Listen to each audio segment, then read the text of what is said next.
Vijay factor புரிஞ்சுக்கணும். ஏன்னா இது வந்து ஒரு கால கண்ணாடி. இது ஒட்டுமொத்தமா பார்க்க வேண்டிய இடம். ஒரு இளைஞர் இருக்காங்க அப்படின்னா அது வந்து ஒரு கான்ட்ராக்ட். நீ படி, நல்ல மார்க் எடு, ஒரு டிகிரி வாங்கு, உனக்கு வேலைக்கான சூழ்நிலையை நான் கிரியேட் பண்ணி தரேன். இன்னைக்கு சூழ்நிலை வந்து மாறுது. ஏஐன்னு ஒன்று வருது. திடீர்னு பார்த்தா ஆரக்கல்ல இருந்து ஒரு 60,000 வேலை போகுது, இங்கே வேலை போகுதுன்னு சொல்லிட்டே இருக்காங்க.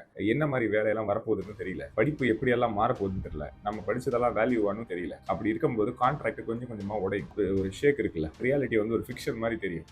எதை நோக்கி போறோம், நம்ம யாரு அப்படிங்கிற ஐடென்டிட்டி கிரைசிஸ் வரும். இது வந்து ஒரு சோஷியல் இஷ்யூ. ஏன்னா நமக்கு ப்ராமிஸ் பண்ண ஃபியூச்சர் இன்னைக்கு காணும். இதான எதார்த்தம். இப்போ அப்படியே வீட்டுக்குள்ள வாங்க, நான் என்ன சட்டை போடணும், எப்படி பேசணும், யார்கிட்ட பேசணும், இந்த அளவுக்கான கண்ட்ரோல் இருக்கிற கல்ச்சர் தான் நம்மளுது. அப்படியே பேரலா ஒரு ஃபோன் ஒன்று அவங்க கிட்ட இருக்கு. அந்த ஃபோனுக்குள்ள ஒரு தனி உலகம் ஒன்று இருக்கு. அந்த உலகத்துல அவங்க பாக்குறது எல்லாம் நெட்ஃபிளிக்ஸ், அமேசான், சோஷியல் மீடியால எது வேணாலும் தான். அது வித்தியாசமான ஒரு உலகத்தை காட்டுது. ஸோ அதை என்ன சொல்லுதுன்னா தனித்துவம். ஒரு ஒரு 5 வயசு 10 வயசு பிள்ளையா இருந்தாலும் உட்கார வச்சு அவங்க அப்பா அம்மா பேசுறது இதெல்லாம் பாக்குறாங்க. அந்த ரியாலிட்டியும் இங்க இருக்கிற ரியாலிட்டியும் ஒரு பெரிய கிளாஷ் ஆகுது. இங்கே ஒரு பெரிய குழப்பம் வருது. எது உண்மை?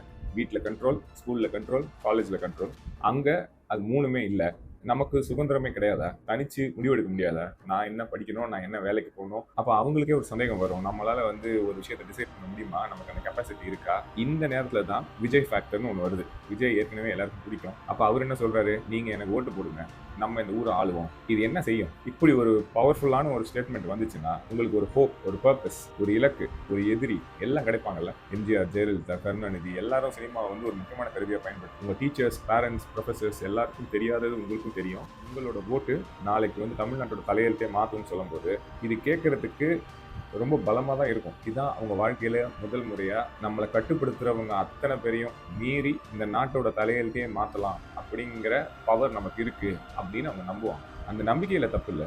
வேற கீழே இறக்குனதுக்கு அப்புறம் தான் மரம் வளரணும், இல்லைன்னா மரம் சாஞ்சிடும். இது எல்லாத்தையும் மீறி எனக்கும் விஜய்க்கும் மட்டும் டைரக்டா ஒரு ரிலேஷன்ஷிப் இருக்கு, அந்த ரிலேஷன்ஷிப் மட்டும்தான் முக்கியம் அப்படின்னு நினைக்கிற ஒரு ஸ்பேஸ் கிரியேட் பண்ணுதான் அதான் விஜயோட ஃபேக்டர். ஆனா முக்கியமான விஷயம் என்னன்னா, ஒரு ஜெனரேஷன் நான் யாரு என்னன்னு புரியறதுக்குள்ள நான் ஒரு விஷயத்தை முடிவெடுக்கிறதுக்கு எனக்கு சக்தி இருக்கா இல்லையா, இல்ல இருக்கு, அதை நான் எப்படி பயன்படுத்துறது, இது எல்லாத்தையும் யோசிச்சு பார்த்தா விஜய்ங்கிறது ஒரு எக்ஸைட்டிங்கான ஒரு ஃபேக்டர். என்னை யாரை ஆளணும்னு நான் முடிவெடுக்கிறேன் அப்படிங்கிற ஒரு பவர் இருக்கிற மாதிரி ஒரு ஹோப் வருதுல்ல, இது ரொம்ப டேஞ்சரஸ். இந்த எக்ஸைட்டட் என்தூசியாஸ்டிக் க்ரௌடை நீங்க எப்படி வேணாலும் திருப்பலாம் அப்படின்னு பல பேர் பிளான் பண்ணுவாங்க. இந்த இந்த என்டையர் மூவ்மெண்ட்லயே எமோஷன்ஸ் ரொம்ப ஹையா இருக்கு. சினிமா வந்து அரசியல் எடுத்ததுனாலேயே வீட்லயும் ஸ்கூல்ல காலேஜ்லாம் அரசியல பேசக்கூடாது, ஏதோ மிக்ஸ் ஆயிடுச்சுன்னு நினைக்கிறேன். சினிமாவை தாண்டி அரசியல் தமிழ்நாட்டில் இன்னைக்கு இருக்கிற பசங்களுக்கு சொல்லிக் கொடுக்கலன்னா சினிமா தான் அரசியல் ஆளும்.